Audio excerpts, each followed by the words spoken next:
27 August থেকে ভারতের রপ্তানি পণ্যের উপর কার্যকর হচ্ছে যুক্তরাষ্ট্রের প্রেসিডেন্ট ডোনাল্ড ট্রাম্পের ঘোষিত 50% শুল্ক। এতে ভারতের বিভিন্ন ধরনের রপ্তানি নির্ভর শিল্প সংকটে পড়বে বলে মনে করছেন বিশেষজ্ঞরা। বিগত কয়েক বছরে ভারতে তৈরি প্রায় 60% কার্পেটই যুক্তরাষ্ট্রে রপ্তানি হয়েছে। ভারতের উত্তরাঞ্চলে কয়েক হাজার কার্পেট প্রস্তুতকারক প্রতিষ্ঠান সামান্য লাভ করে টিকে আছে। এই শুল্কের কারণে ওই অঞ্চলের প্রায় 25 লাখ মানুষের চরম দারিদ্র্য অবস্থার মুখোমুখি হওয়ার আশঙ্কা রয়েছে বলে জানিয়েছে গণমাধ্যম। ভারত যত সামুদ্রিক মাছ রপ্তানি করে তার 40% যায় ট্রাম্পের দেশে।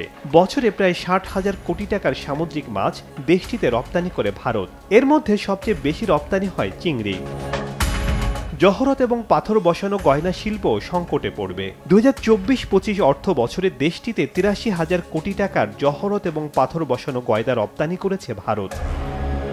ভারত যত পরিমাণ গাড়ির যন্ত্রাংশ রপ্তানি করে বিভিন্ন দেশে তার অর্ধেকই যায় যুক্তরাষ্ট্রে। বছরে প্রায় 61,000 কোটি টাকার যন্ত্রাংশ রপ্তানি করা হয়। যুক্তরাষ্ট্রে ব্যবহৃত জেনেরিক ওষুধের প্রধান উৎপাদক ভারত, আর এই শিল্পে সবচেয়ে বড় ভোক্তা বাজার যুক্তরাষ্ট্র। তবে এই খাতে ট্রাম্প প্রশাসনের শুল্কে বিশেষ ছাড় থাকায় অনিশ্চিত অবস্থা তৈরি হয়েছে। এই মুহূর্তে ভারতীয় ওষুধ আমদানিতে যুক্তরাষ্ট্রে কোনো শুল্ক নেই, কিন্তু মার্কিন প্রেসিডেন্ট ট্রাম্প প্রতিশ্রুতি দিয়েছেন শিগগিরই 150% শুল্ক আরোপ করবেন। পরে হয়তো সেটা 250% হতে পারে। মার্কিন শুল্কের কারণে আরও যেসব খাত বড় ধরনের ধাক্কার মুখে পড়তে পারে সেগুলোর মধ্যে রয়েছে বস্ত্র, পোশাক ও আসবাবপত্র।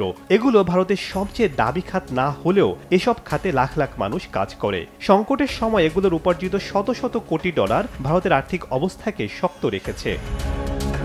যুক্তরাষ্ট্রের বাড়তি শুল্কের কারণে ঝুঁকিতে পড়া ব্যবসাকে বাঁচাতে সরকারের কোনো পরিকল্পনা থাকলেও তা চোখে পড়ছে না। রাজ্যগুলোকে নিজেদের কোম্পানির খেয়াল নিজেদেরকে রাখতে বলেছে কেন্দ্রীয় সরকার। বিশেষজ্ঞরা বলছেন শুল্ক নীতির প্রভাব পড়বে ভারতের এসব ক্ষেত্রের কর্মী নিয়োগেও। যুক্তরাষ্ট্রে যেসব পণ্য রপ্তানি করা হতো সেগুলোর ব্যবসায় মন্দা দেখা দিলে ছাঁটাই হতে পারেন কর্মীরা। তাই মনে করা হচ্ছে ট্রাম্পের ঘোষিত এই শুল্কের পরোক্ষ প্রভাব পড়বে ভারতের অর্থনীতিতেও। শেখ সাদি মারজান, সময় সংবাদ।